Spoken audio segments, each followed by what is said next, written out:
Notre bonne nouvelle quotidienne, texte de A.T. Jones et E.J. Wagoner. Quand on est sous la grâce, on obéit aux commandements de Dieu.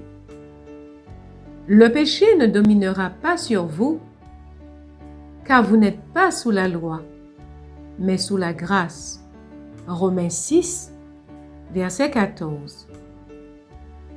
Bien que le trône de Dieu soit la demeure de sa loi, cette loi qui est mortelle pour les pécheurs, ce trône est un trône de grâce.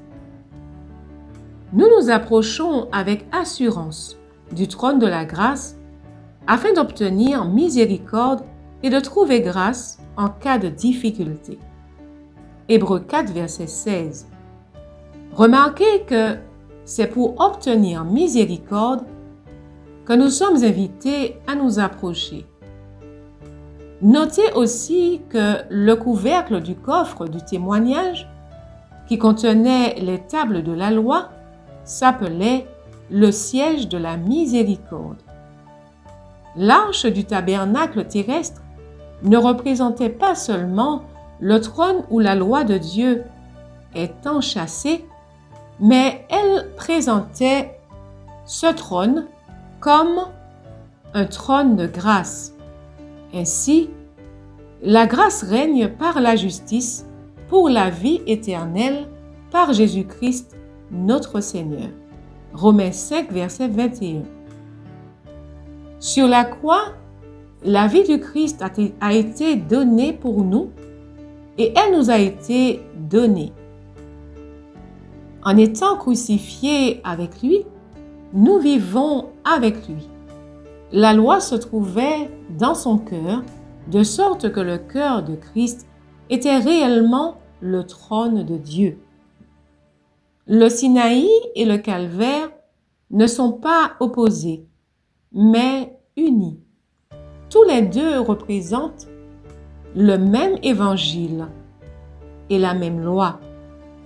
La vie qui coule pour nous du Calvaire nous apporte la justice de la loi qui a été annoncée du haut du Sinaï.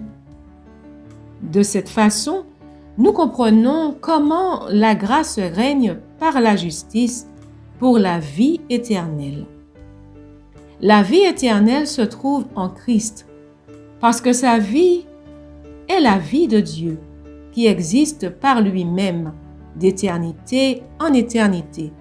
Psaume 90, verset 2. Mais la vie de Dieu est la loi. La grâce de Dieu coule vers nous par la vie du Christ, et ainsi, en Christ, nous recevons la loi telle qu'elle est conçue, c'est-à-dire pour la vie.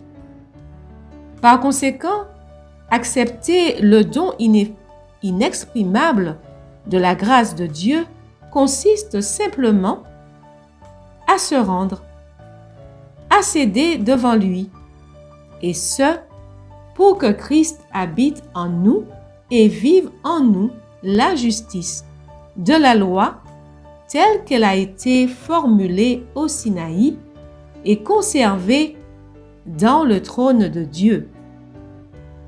Ce courant de vie continue de couler du Christ, de sorte qu'en le recevant, nous aurons en nous cette source d'eau qui jaillira jusque dans la vie éternelle.